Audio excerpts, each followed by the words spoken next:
Dédié un petit peu cette saison autour de qui s'appelle Partager nos légendes, autour de l'échange entre la Grande-Bretagne et la Bretagne. Nous avons basé tout ça sur un texte ancien et un texte merveilleusement jeune en même temps qui s'appelle Le lait de Lanval. Ce lait de Lanval est un des premiers contes écrits de notre littérature, écrit au XIIe siècle par une femme écrivain, Marie-France, qui elle-même est un symbole de ce lien entre la France et la Grande-Bretagne, puisqu'elle est d'origine française, son nom le dit, mais qu'en même temps elle vit, elle travaille, elle compose ses poèmes à la cour des Plantagenets en Angleterre, et elle écrit de merveilleux contes tirés du monde celtique, tirés du legs celtique, oral jusque-là, et des contes qui mettent en résonance, qui mettent en scène tous les charmes des légendes, de la forêt, du monde des fées, du passage du monde humain à l'autre monde avec retour, de l'amour entre les humains et ces personnages que nous appelons faute de mieux des fées, qui sont les esprits de la forêt, qui sont des esprits immatériels et très matérialisés en même temps, puisque ce sont des femmes plus que belles et éternellement jeunes. Mais ces personnages-là sont aussi des femmes amoureuses mais impitoyables, avec qui on ne peut pas commettre la moindre faute, toute faute est impardonnable. Donc tout ce texte, Le lait de Lanval, c'est celui que vous allez entendre. Mais ce lait de Lanval existe en français et en anglais.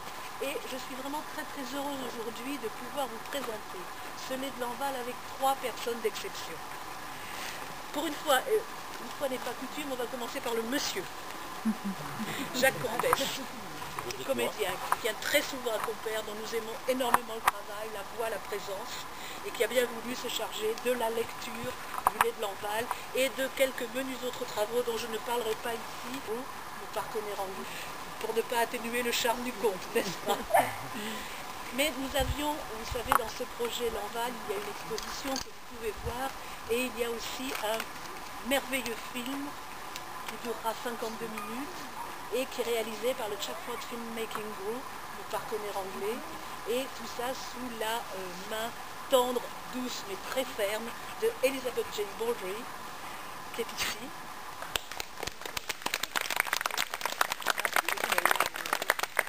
Et qui n'est pas seulement un metteur en scène de talent,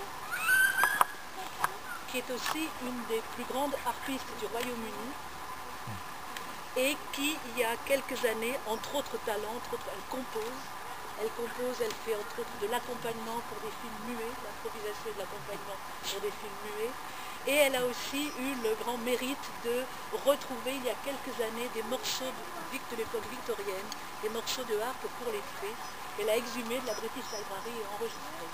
Pour l'instant, le disque n'est pas disponible, mais je souhaite vivement pour vous et pour nous qu'il le soit à nouveau bientôt. Donc Elisabeth a traversé la Manche cette nuit, non pas sur une branche d'arbre comme quelques-uns, sur une barque lestée de cailloux comme quelques saints ou saintes bretonnes, non, non, sur un grand bateau breton, et c'était bien aussi. Elle est arrivée avec sa harpe, et elle n'était pas seule, nous avons la chance aussi d'avoir en même temps comédienne qui sait tout faire, qui danse, qui chante, qui joue la comédie, qui est tragédienne, qui s'appelle Maxime Paul, et qui est aussi la reine de Nièvre. Vous portez par la voix de Maxime, ce sera comme la musique d'Elizabeth Jane. Et puisqu'on parle de musique, avant toute chose, pour se concilier les esprits du lieu, les fées et les elfes, c'est exactement la même chose, juste une différence de langue, selon qu'on penche du côté est ou du côté plus germanique ou anglo-saxon, ou du côté plus ouest et sud, c'est-à-dire du côté latin, mais c'est la même chose, un elfe et une fée. Donc nous allons commencer avec Aurélia par un chant elfique. Je vous remercie.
Les Écossais et les Pictes qui ravageaient le pays, ne cessant leurs incursions et leurs pillages en terre de l'ogre.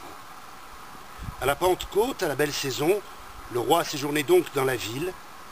Il a distribué de riches présents à ses comtes, à ses barons, aux chevaliers de la table ronde qui surpassent tous les chevaliers du monde. Il a donné à tous femmes et terres, sauf à un seul de ceux qui l'avaient servi. Lanval, il l'a oublié. Et aucun des hommes du roi n'a cherché à le défendre. La plupart enviaient sa valeur, sa générosité, sa beauté, sa vaillance. Certains lui donnaient des marques d'amitié. Et pourtant, il n'aurait pas songé à le plaindre en cas de malheur. Il était pourtant fils de roi, de noble naissance, mais loin de ses biens héréditaires, appartenant à la suite du roi, il a dépensé tout son bien.